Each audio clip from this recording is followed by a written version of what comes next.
Magandang umaga po mga kapatid. So atin po mensahe po sa umaga po ito, workout your own salvation. Ganyan. Nagtataka po tayo sa pauusap na ito ni Pablo. Dahil sinasabi rin ni Pablo, sa biyaya kayo naligtas sa pamagitan ng inyong pananampalataya. Ganyan. So in other words, ito pong sinasabi, work out your own salvation. May bahagi po ang Diyos sa ating pagliligtas. May bahagi rin tayo. Dahil nilaan ng Diyos ang kondisyon ng ating kaligtasan, yung mga bagay dapat natin gawin, kailangan natin gawin.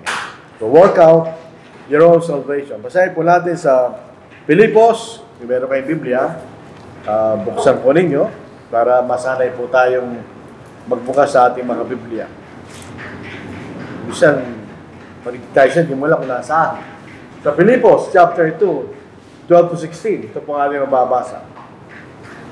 Kaya mga minamahal ko, kung paano lagi ninyo akong sinusunod, hindi lamang sa harapan ko, kung di higit ngayon na ako'y hindi nyo kasama, ay sa gawa ninyo ang inyong sariling kaligtasan na may takot at panginginig. Sapagkat Diyos ang gumagawa sa inyo, maging sa pagnanais at sa paggawa para sa kanyang mabuting kalooban.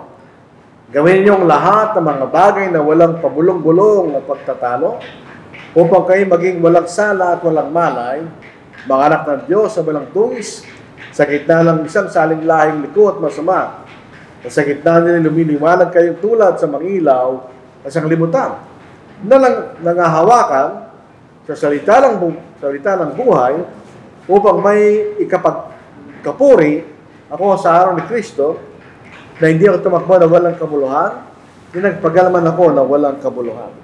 So ito po ang sinasabi ni Pablo sa mga talata. Kailangan nating gawin, ganyan, gawain, sinasabi niya. Isagawa ang ating sariling kaligtasan na may takot at panginginig. Work out your own salvation. Yun po mga Baptist na naniniwala sa once saved, always saved. Parang nag-acrobat sila dyan para iwasan lang kahulugan niya. Pero dito makikita natin, meron tayong bahagi sa ating kaligtasan. Work out your own salvation. In other words, hindi natin pwedeng iligtas yung iba. Pwede lang natin dito sa ating sarili. Pwede natin silang tulungan para maligtas. Pero basically, sila lang may karapatan sa kaligtasan nila. Hindi sila gagalaw, hindi sila maliligtas. Yun ang sinasabi rito ni Apostle Paul sa paalampara, sa pamagitan ng pagsunod. Sabihin ng pagsasagawa ng ating sariling kalooban ay sa ating pagsunod. Ay sinabi dito ni Pablo, kaya nga mga minamahal ko kung paano lagi nyo akong sinusunod. Ganyan. So ang karakter ng mga taga-Pilipos, palagi silang sumusunod. Yan ang kailang pag-uugali. Ang pag-uugali, mga kapatid, ay naging habit. Hindi mo na pinag-iisipan yun. Yun ay natural na bahagi na yung pagkatao. Parang nagmamaneho ka, muscle memory na lang. Okay, palagi mong ginagawa, yun ang habit. Ganyan. So palagi silang sumusunod. Yun ang magiging saligan, hindi lamang sa kasalukuyan, kundi sa pagnaharap. Na ang ating pagsunod ay makakabuti sa kasalukuyan. At definitely, sa panginaharap, lalong-lalo po sa walang hanggang kalagayan natin. At hindi dahilan na tayo maging pabaya. Kung lagi tayong sumusunod, walang dahilan na kayo magpabaya. Kasi, napakahirap na magkasirang nung pinagagawa sa atin. Eh? So sila nagiging pabaya. At hindi rin pakitang tao lang. Sabihin, pwede kang magpakita na ikay tapat sa tingin ng mga tao, pero actually hindi. Yun ang tinatawag na hypocrite kanya, mask. Meron kong maskara kanya. Hindi tayo ibig sabihin, wala tayong maskara. Katulad ng mga taga-Pilipos, sila yung sumusunod. Yan talaga kailang ugali. Lalagi sumusunod sa kalooban ng Diyos. To work out. Ano yung sabihin ng workout? Ang workout kasi, nasanay lang sa gym eh. Nag-workout ako kanya. Ang ibig sabihin ng workout, to work fully, accomplish, to finish, to fashion. Hindi sapat na nagsimula tayo. Kailangan natin tapusin. Ganyan. Sa ating workout, pagsasagawa, gusto natin magawa, matapos yung ating kaligtasan. Ganyan. Tulad po ni Apostle Paul, sabi niya, sa pangalan Timoteo, I have fought the good fight, I have kept the faith, I have finished the race. Natapos siya. Nagsimula siya tumakbo, natarating siya sa finish line. Ganyan. Yan ang ibig sabihin ng workout. Tapusin natin. Ganyan. Isagawa mo para matapos mo. Ganyan. Magawa mo. To accomplish. Magawa mo. Matapos mo. Ganyan. Your own salvation. So, salvation po personal. Personal. Hindi sa kayabangan. Hindi. With fear and trembling. Sabi, nakikita mahalaga ito. Kaya tayo po ay nag-exam, bakit ka nanginginig? Dahil mahalaga yun. Ayaw mong pabayaan. Kaya nanginginig ka eh. Pagka hindi ka lang nagyan, wala ka lang pakialam, wala ka lang pag-asa, no? Kahit na naganda ka pa, andun pa rin yung concern, may kayo makatapos kanya. With fear, kanya. Hindi mo ito binabali, wala. Ito isang seryosong bagay. With trembling, kanya eh. Bakit ka dapat manginig? Dahil pag hindi mo nagawa, papunta ka sa impyerno. Na dapat manginig ka, tapos. Pag hindi mo nagawa ito kamo, at ako'y nabigo, pupunta ka sa impyerno kamo. O tinitignan mo, seryosong bagay ito. Hindi lang yung chill-chill na bagay, hindi. Seryosong bagay. Dahil sa gawa mo kayo, sarili mong kaligtasan. Dahil pag pinabayaan mo yan, hindi mo binagyan ng seryosong pagpansin, ikaw rin, pupunta tayo sa kaparusahan na wala ang gana. Kung sa impyerno, mga kapatid. So in other words, work out your own salvation, bring your salvation to its full accomplishment, ganyan. To its complete conclusion. Alam mo yung conclusion na dapat makamta na, hindi mapunta sa langit. Yun ang conclusion natin. Walang kwenta yung pinagagawa natin ito kung hindi rin natin ito mapagtagumpayan sa kanyang kabuuan. Yun yung sinasabi ni Apostle para makarating tayo doon sa talagang dapat mong puntahan. Na in the first place, yun ang gusto mong mangyari. Kaya nagpapabaptismo tayo eh. Sumunod tayo sa Ebanghelyo. Anong gusto mong mangyari? Ika'y maligtas. Kailangan makarating ka doon. Yan ang sinasabi ni Pablo. Pag work out your own salvation, ibig sabihin, habang tumatagal tayo sa pananampalataya, tayo po'y lumalago. Nagkaroon tayo ng maturity sa ating pananampalataya. May pagbabago. Sabi ni Pablo nga, mas malapit na tayo sa kaligtasan kaysa nung tayo nagsimula kanya. So, meron na tayong pagbabago. Meron na tayong growth patungo sa ating kaligtasan. Meron tayong goal.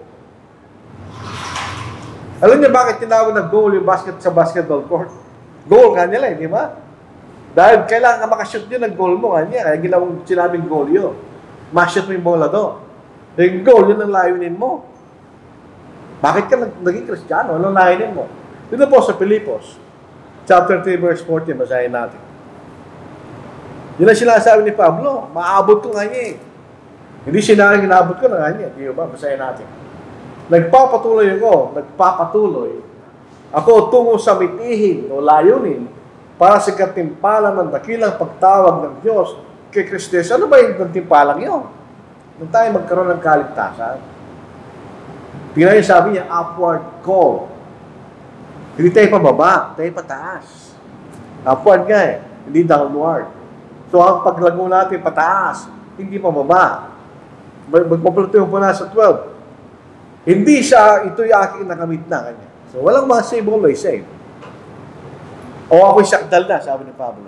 So walang kayabangan, kaya passion po, di ba? Kundi nagpapatuloy ako upang iyon ay aking maabot kung paano ako inabot din ni Kristo Jesus.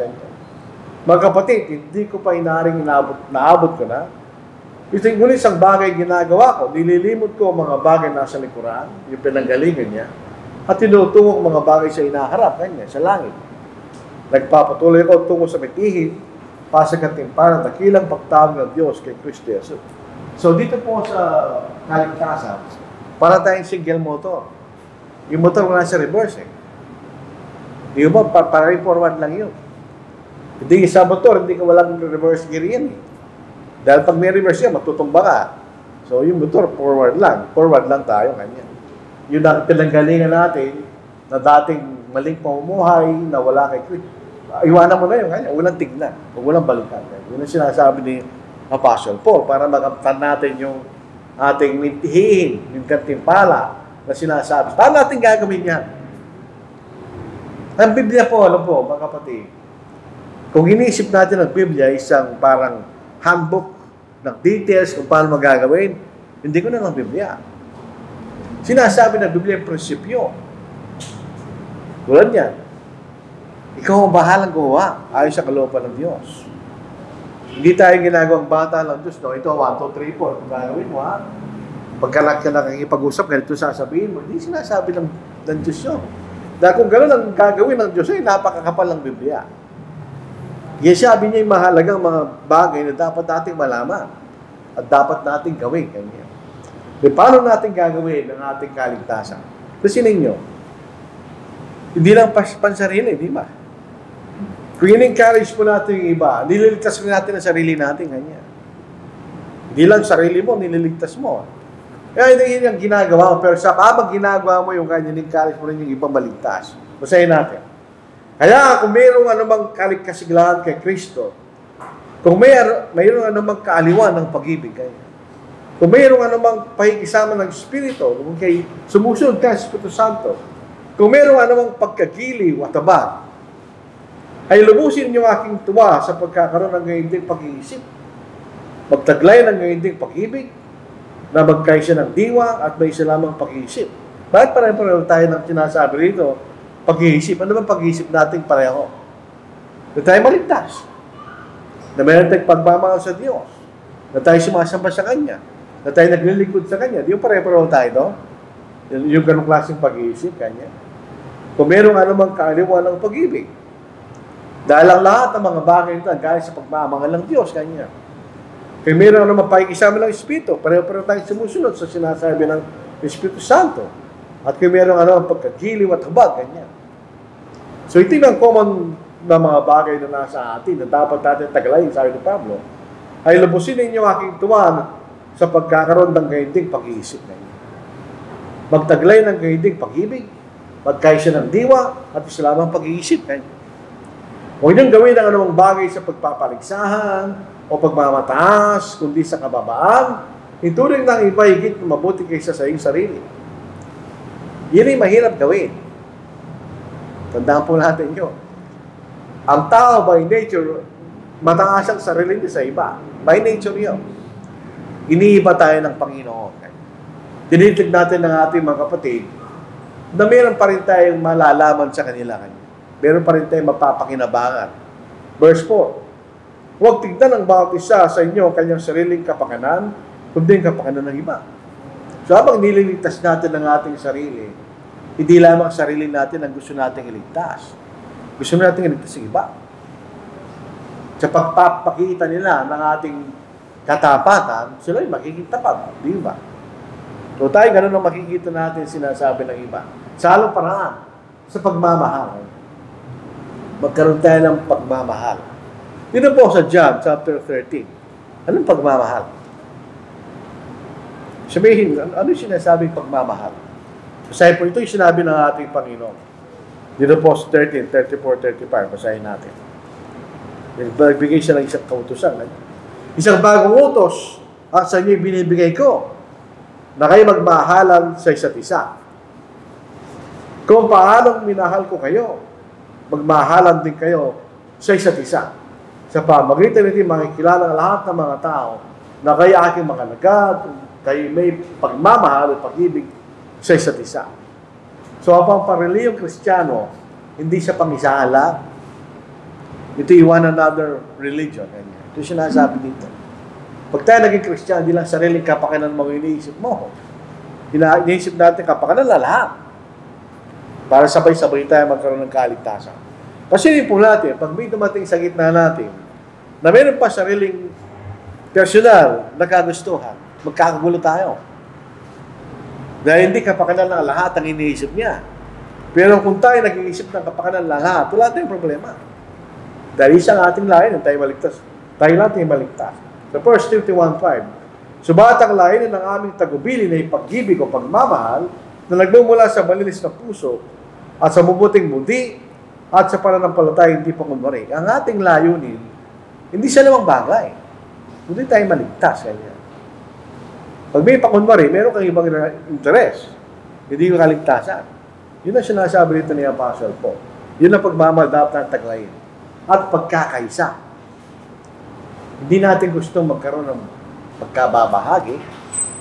Pero kung meron tayong isang kaisipan, magkakaroon tayo ng pagkakaisa. Masaya na sa Efeso. Ika-4. Anong pagkakaisa yun? Saan nanggagaling yun? Nanggagaling yun sa ating effort na lumakad tayong nararapat sa pagkatawag tinawag sa atin. Ganyan. Kung ang bawsa sa atin ay lumalakad, ang lain ay maligtas. Magkakaroon tayo ng pagkakaisa. Basahin natin. Kaya ako nabilang ko sa Panginoon, so ito yung sunod ni Pablo, sinakabilang ko. Ay nagsusumamo sa inyo. Ang pagsusumamo, ito isang matinding pakikiusap. Na kayo lumakad na nararapat sa pagkatawag na sa'yo tinawag. Na may lubos na kapakababaan, palagi nandoon yun. Kapakababaan at kaamuan. Kanya. May pagtsatsaga na nagparaya sa isa't isa sa pag-ibig o sa pagmamahal. Na nagsisikap na mapanatili ang pagkakaisa ng Espiritu sa buklod ng kapayapaan. Hindi ito persahan. Yung pong INC, totoo meron silang pagkakaisa, pero it's a forced unity. Hindi galing sa kailang pananampalataya. Ang ating pagkakaisa galing sa ating pananampalataya na gusto nating sumunod sa kalooban ng Panginoon. Hindi natin pineper sa iyo. Sabi, kung ayaw ng kapatid, wala tayong magagawa. Pero kung kayo may tunay na pananampalataya, uusbong sa iyo. Yun ang yung gagawin. Yun ang sinasabi ni Pablo. May isang katawan, may isang iglesia, isang pang-espiritu. Yan ang banal na espiritu. Kung paano tinawag kayo sa isang pag-asa ng pagkatawag sa inyo, ito yung pag-asa ng buhay na walang hanggan. Nasa langit. Isang Panginoon. Yung sabihin, yan ang ating Panginoon sa Kristo. Siya lang ang ating sunod-sunod. Yan ang Panginoon. Sabi rito, isang pananampalataya, isa lang ating pinaniniwala. Isang bautismo, yun nilulubog sa tubig, nangalain ay sa kaligtasan, yun ang isang bautismo. Isang Diyos at Ama ng lahat. Hindi sinasabi rito na isang Diyos lang, yung Ama. Isang Diyos lamang na Ama. Yun ang sinasabi niya. Yan ang mala sa langit. Siya nasa ibabaw ng lahat at sumasalat at nasa lahat. Yun ang pagkakaisa natin. Kung wala doon sa mga bagay niyo, pwede tayo magkaiba. Pero kung ando doon sa mga bagay niyo, yun ang ating pinagkakaisahan. So tayo nagkakaisa, mas madaling tayo maligtas. Sa pagpapakumbaba niya. Itong karakter na ito, hindi mo mahiwalay. Hindi mo ito mahiwalay, palagi kang doon. Dahil ang dahilan, bakit tayo naligtas? Ay ang ating Panginoon ay nagpangbaba. Iniwan niya ang kalalutian sa langit at nakitulad sa atin. Nagpakumbaba bilang tao. Siya'y Diyos. Siyang lumalang sa atin. Pansinin niyo. Tapos siya nagpakumbaba na yung ibang mga nilalang niya higit pa sa kanya. Dahil siya yung pinanganak lamang sa isang karpintero. Kaya natin gawin yan. Ginawa ng Panginoon. Pinakita niya ang halimbawa ng pagpapakumbaba para tayo maligtas. Hindi magaspang ang kilos. Hindi ito pinipilit ang sariling kagustuhan. Hindi mayayamutin, hindi nagtatala ng mga pagkakamali. Ito yung larawan ng pagpapakumbaba. So tayo may pakababaan. At sa paglilingkod. Sa ating po pananampalataya, hindi tayo pinaglilingkuran. Tayo naglilingkod. Ito yung pananampalataya ng paglilingkod. Hindi tayo pinaglilingkuran. Dahil ang mismo ng ating Panginoon, na siya pumunta sa lupa, hindi siya pinaglingkuran. Siya yung naglingkod. Para tayo magkaroon ng kaligtasan. So hindi tayo ihigit sa ating Panginoon. Kaya katulad niya, tayo pinamumuhay sa paglilingkod kanya. Sa 1 Peter chapter 4, 9-11, maging mapagpatuloy kayo sa isa't isa na walang bulong-bulungan. kung paano ang bawat isa ay tumanggap ng kaloob. Ipaglingkod ito sa isa't isa bilang mabuting katiwala na masaganang biyaya ng Diyos. Sino mang nagsasalita ay gawin yun ng tulad sa nagsasalita sa mga ng Diyos. Sino man naglilingkod ay tulad sa naglilingkod mula sa kalahasang ibinibigay ng Diyos, upang ang Diyos ay malwalhati sa lahat ng mga bagay sa pamamagitan ng Kristo, sa kanyang kalalatian at kapangyarihan magpakailan. Ano mapapasin natin to? Puro paglilingkod yun, di ba? Tignan, puro paglilingkod yan. So, yung ating kaligtasan ay kailangan tayo maglingkod. Hindi tayo kailangan paglingkuran, yung sasabi ng the Apostle Paul. Kinakailangan taglayin natin ng kaisipan ng Panginoon. Hindi niya sinasabing kung ano yung isip niya, literally, gano'n ang ating isip. Hindi, ang sinasabi, ang karakter ng kaisipan ng Panginoon. Ano yung karakter ng kaisipan ng Panginoon? Dito po sa Pilipos, balik tayo sa Pilipos. Siya po'y mapagkumbaba. Ang kanyang kaisipan ay di pansarili. Kaya ginawa niya yung mabigat na bagay na yon, hindi pa sarili, kundi para sa iba, para maligtas niya tayo. Kanya. Yun ang kanyang kaisipan. Basahin po natin. Ito po ay isang talata na nagsasabi sa atin, ang ating Panginoon ay Diyos, katulad ng kanyang Ama. Sila ay pantay sa lahat ng bagay. Pwede hindi lang isang bagay na dahilan para hindi siya sumunod. Kanya. Basahin po natin. Magkaroon kayo sa inyo ng ganitong pag-iisip na na kay Kristo din Ama. Na siya bagamat nasa inyo ng Diyos. Ano ba yung anyo ng Diyos? Hindi ba Diyos? Ito yung talata na tinatagyan ng iba. Hindi siya Diyos. Nasa anyo lang siya ng Diyos. Ano klase kaisipan yun?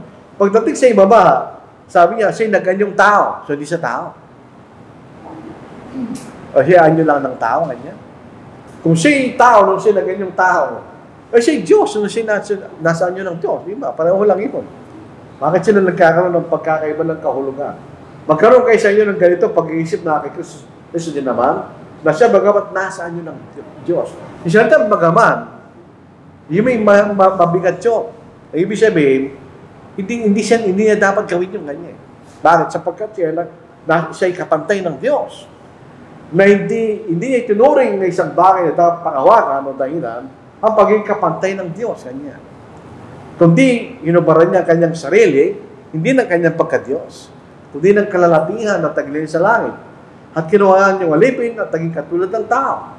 At palipasin na sumpungan sa inyo ng tao. So, hindi sa tao. Kung hindi siya Diyos, nasaan niyo siya ng Diyos. Hindi rin siya tao nung naging yung tao siya. Kung siya'y naging tao nung naging yung tao, siya'y Diyos nung siya'y nasaan yung Diyos. Di ba? Pareho lang yun eh. At palipasin na tagpuan sa inyo ng tao, siya nagpakababa sa kanyang sarili, naging masunurin hanggang sa kamatayan sa krus. Maging sa kamatayan mo sa krus. Yun ang makikita natin pagpapagbaba ng Panginoon at meron siyang kaisipan na siya'y willing na mag-sacrifice. Kung iniisip natin na madali para sa Panginoon yun, hindi totoo yun. Nung malapit siya mamatay, sinanalay sa Garden of Gethsemane at nakikiusap siya sa kanyang Ama, Ama, kung maaral, sinong kupang ito kanya? Ba't siya nasabi yun? Nasa pagkakataon may sinasaan nyo ng tao. Nararamdaman niya lahat na sakit ng pwedeng maramdaman ng tao, pati kamatayan. Sabi niya, pero nagsacrifice ang Panginoon. At siya nagpakumbaba at sumunod. Pag tayo nagpapakumbaba, susunod ka. Siya sumunod hanggang sa kamatayan kanya, hanggang sa kamatayan sa krus kanya. So sumunod ang Panginoon. At siya po ay hindi nakilos. Siya'y nanatili doon kanya.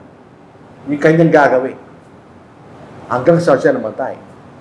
At hanggang pa rin niya kanyang gawain. Yung sabihin, hindi nag-iiba ang kanyang kaisipan. Itong kapatong gawin kanya. At ito aking gagawin kanya. Gaano kahirap. Ito aking gagawin, sabi ng Panginoon. At siya po ay nagpailalim. Tingnan po ninyo, bakit ginamit yung man of surrender kanya? Yung kamatayan, hindi po yan victory. Yun po ay pagkabigo. Papatayin ka eh. Pero sinurrender ng Panginoon ang lahat ng meron siya para lang tayo magkaroon ng kaligtasan. Isipin nyo, death penalty yun. Itinuturo kang kriminal, mamamatay tao. Sinurrender ng Panginoon yung kanyang kalulatian para sa bagay niya, para tayo magkaroon ng kaligtasan. So, ganoon din tayo. Surrender tayo sa Diyos. Huwag tayo magmataas, huwag malaki sa Diyos. Pinakita ng halimbawa ng Panginoon yan para tayo magkaroon ng kaligtasan. So, hindi na ating gawin, di ba? Yun ang isusin ng ating kaligtasan, ginawa ng Panginoon, kailangan din natin gawin. Meron tayong kaisipan ng Panginoon. Kailangan natin alalahanin na pinaglilingkuran natin ng Panginoon si Kristo bilang Panginoon. Ang sabi ng Panginoon sa buhay, tinatawag ng Panginoon, Panginoon, yun ang ginagawa mga bayan na sinasabi ngayon. Yun ang Jesus ng Panginoon. Pag ang isang tao yung Panginoon, boss mo siya. Kahit ano sabihin niya, kailangan mong gawin. Boss mo yun eh. Sa ating Panginoon, ang ating boss. So lahat ng mga bagay na pinagagawa sa atin, kailangan natin gawin. Siya ang ating Panginoon eh. Hindi siya Panginoon dahil Panginoon. Pinatunayan niya na karapat-dapat sa maging Panginoon. Di ba? Sa mga bagay na kanyang ginawa. Dito sa 9-11, noong siya naglingkod sa Panginoon, nangyari sa kanya, pinatangas siya ng Diyos. Kung gusto natin maging mataas, kailangan tayo magpumbaba niya. Sa ipon natin. Kaya siya naman ay tinangas ng Diyos at siya binigyan ng pangalang higit sa lahat ng pangalan. Nagtatanga po tayo, bakit yung ibang mga pananampalataya, hindi pangalan ng Panginoon ginagawa nila, ginagamit nila. Yung pa mga pangalan ay higit pa sa pangalan ng Panginoon kanya. Samantang sinasabi rito, siya binigyan ng pangalang higit sa lahat ng pangalan ganyan. Upang sa pangalan ni Jesus ay lumuhod ang bawat tuhod sa langit at sa lupa at sa ilalim ng lupa. At ipahayag ng bawat dila na si Jesus Kristo ay Panginoon sa'y ikalululhati ng Diyos Ama. Eh kung gano'n din ang ating gagawin, ganyan din ang mangyayari sa atin. Kung siya'y pinadakila ng Diyos, padadakilain din tayo ng ating mga nasa langit. Totoo nga, tayo maging kasamang tagapagmana ng ating Panginoon. At kailangan nating lubusang ibigay ang ating sarili sa Panginoon. Completely submit ourselves to Christ, not partially. Completely. Alam po natin ibig sabihin, no? Sa Romans chapter 5, chapter 8, 5-9, bisahin po natin. Dito makikita natin, ito kapag tayo na kay Kristo. Sapagkat ang mga ayon sa laman ay nagtutuon ng kailang isipan ng mga bagay hinang laman. Subalit ang mga ayon sa Espiritu ay sa mga bagay sa Espiritu. Sapagkat ang kaisipan ng laman ay kamatayan, subalit ang kaisipan ng Espiritu ay buhay at kapayapaan kanya. Sapagkat ang kaisipan ng laman ay pagkapuot lamang sa Diyos, sapagkat hindi ito nagpapasakop sa kautusan ng Diyos, ni hindi mga maaari.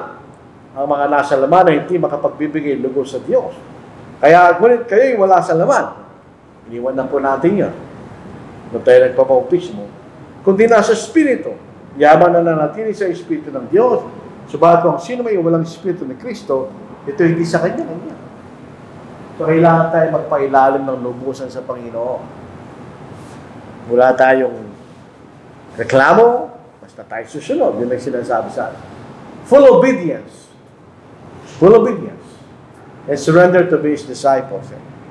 Alagad tayo ng Panginoon, mas mata siya sa atin, so yun ang gagawin natin. Siyang ating Panginoon. Siyang nangunguna sa atin. Pumunta tayo sa Lucas, chapter 6, yung binasa na sinabi ko kanina. Bakit nyo tinatawag Panginoon, Panginoon? Hindi nyo ginagawa ang bagay na sinasabi. Kung siya yun ay sabihin ng Panginoon, hindi siya natutuwa.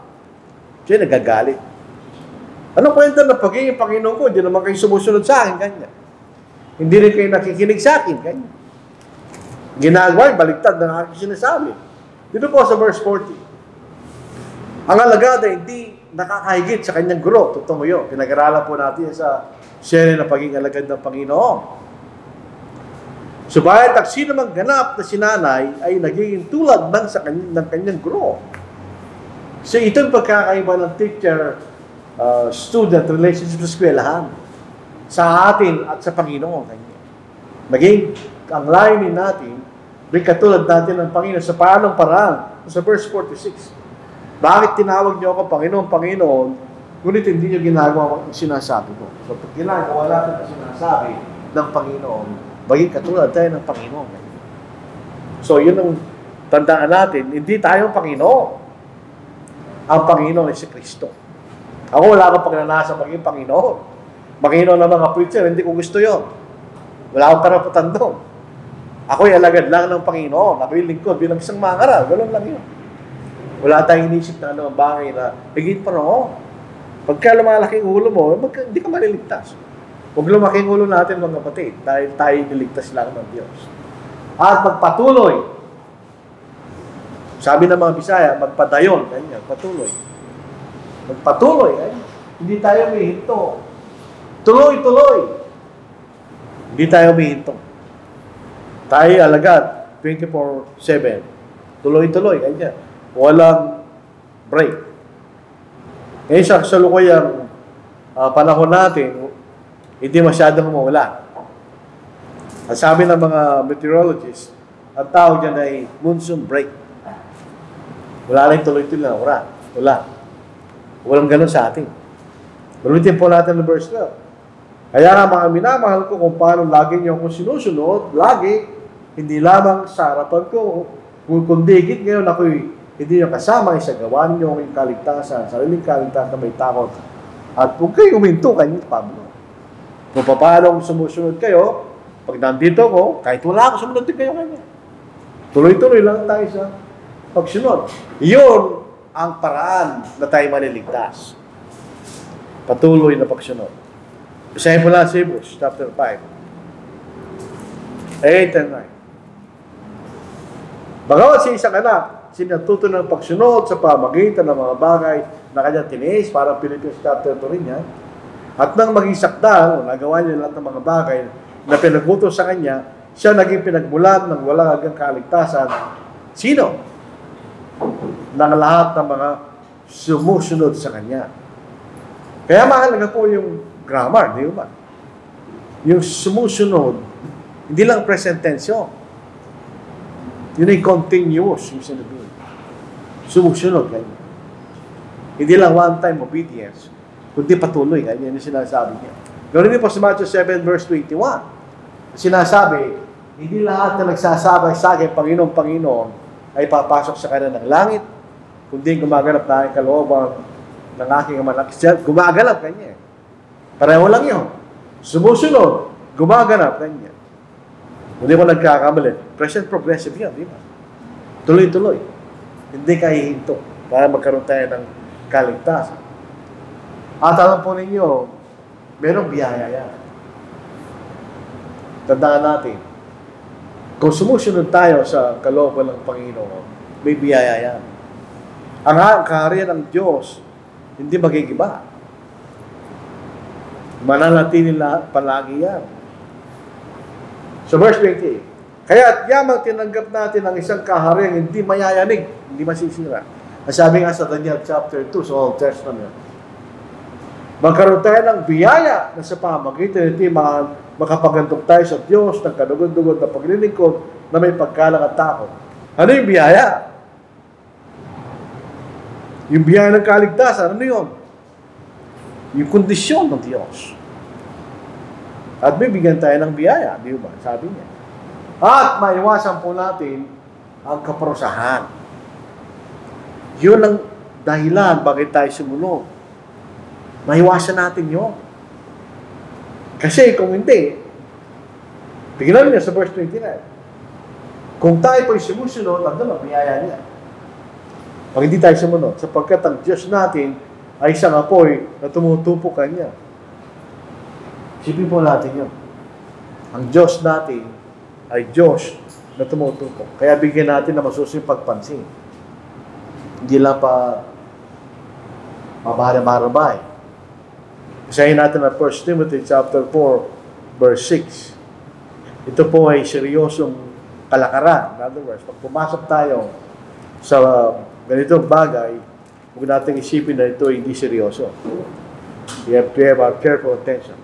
Kung ituturo mo sa mga kapatid ng mga bagay na ito, ikay magiging isang mabuting likod ni Kristo na pinalulusog sa mga salita ng pananampalataya at ng mabuting araw na yung sinusunod. Ganyan.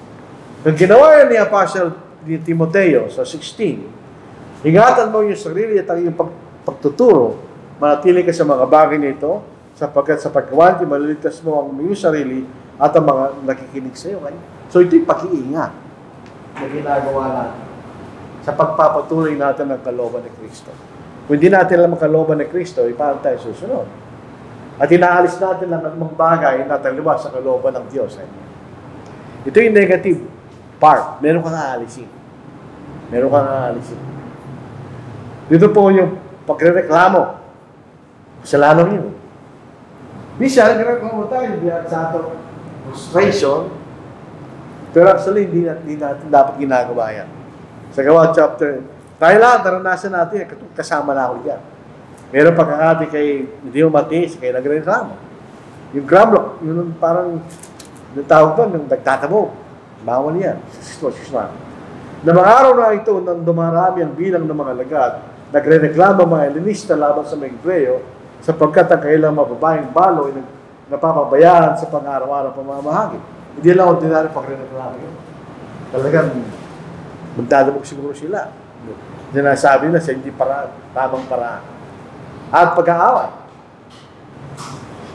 Pwede tayo mag-aaway sa mabuting paraan. Mag-usap tayo ng mabuting paraan. Pero hindi sa paraan na ito nakakasira.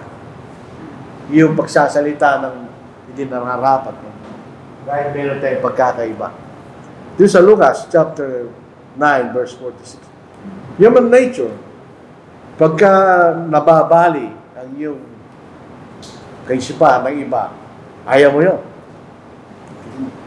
At kayo nagagalit ka. Babasahin po natin dito. Ito yung mga bagay na dapat nating tanggalin. Tayo lahat, hindi lang kayo, pati ako. Kasama tayo lahat yan, mga kapatid. Hindi naman ibig sabihin na baka kanal ay sakdal, hindi naman po. Pare-pare lang tayo. Nagkaroon ng isang pagtatalo sa kanila kung sino sa kanila takila. Nag-aaway nila. Sabihin, nag-aaway sila. Pwede tayo mag-usap sa mga bagay na may pagkakaiba. Pero sa tali ng pagiging magkakapatid, ganyan, hindi so ganun paraan. At para tayo maging liwanag ng isang libutan. Di ba sa Matthew chapter 5, sinabi ng Panginoon nyo, kayo maging ilaw ng isang libutan, ganyan. Sabi, ano nakikita nila sa atin? Minsan wala silang masasabi laban sa atin. Yung ibig sabihin na blameless. Harmless. Hindi po tayo pinanggagalingan ng anong bagay na nakakasama o nakakasakit, etc. Harmless, parang bata. Hindi tayo kinatatakutan. Pag nakita tayo, ay Kristiyano yan. Mapagkakatiwala natin yan. Hindi nanggugulo yan. Ganyan na. Yun ang sinasabi rito. Basahin natin sa Romans chapter 16, verse 19. Ito pong ating mababasa. Ang iyong pagsunod ay naging pantog sa lahat ng mga tao. Kayo'y nagagalak ako, kaya't nagagalak ako tungkol sa inyo. Ngunit nais kong kayo maging marunong sa kabutihan at walang sala tungkol sa kasamaan. Binabalik tayo sa ating pagkabata. Harmless, innocent. At tayo po ang liwanag sa gitna ng kadiliman. Stand up, nakikita niyo yung pagkakaiba. Kung ilagyan natin yung context na madilim, wala nakikita. Tayo lang nakikita. Yun ang sinasabi niya. Tayo nakikita ngayon sa gitna ng kadiliman. So, unang Pedro, chapter 2, 11 to 12. Ito pong ating mababasa. Hindi ko na ilagay kasi mga talata. Babasahin niyo lang po natin. Mga minamahal, ipinakikiusap ko sa inyo bilang mga dayuhan at pinatapos na kayo umiwas sa mga pagnanasa ng laman na nakikipaglaban sa kaluluwa. Maging marangal ang inyong pag-uugali sa gitna ng mga intil upang kung magsalita sila laban sa inyo na parang kayo gumagawa ng kasamaan, ay makita nila ang inyong mabuting gawa at latin nila ang Diyos sa araw ng pagtalo. So tayo liwanag sa isang libutan na walang pag-asa. Yun yung makikita natin. At tayo po, pinang-ahawakan natin yung salita ng buhay. Nandun lang tayo, doon lang tayo nakalagay. Wala lang iba, doon lang tayo nakalagay. Wala lang tayo ibang pinagsasaligan, kundi doon yan. Doon lang tayo na inahawakan natin yun. Sa 1 Timothy, pinasa natin kanina, verse 16. Ito yung sabi ni Pablo kay Timoteo kanya. Ingatan mo yung sarili at ang iyong pagtuturo kanya. Manatili ka sa mga bagay ito sapagkat kung manatili ka sa mga bagay, tiligtas mo yung sarili at yung hindi nakikinig sa iyo kanya. Sabihin, nakahawak siya sa salita ng Diyos. Sa ating pangangaral, sa ating pamumuhay, doon ka lang nakahawak kanya. Ang pinagsasaligan mo lang ay ang salita ng Diyos. At ikaw ay may nakatuon ka sa salita ng Diyos. Kaya kung Kristiyano po tayo, dapat babasa tayo ng Biblia.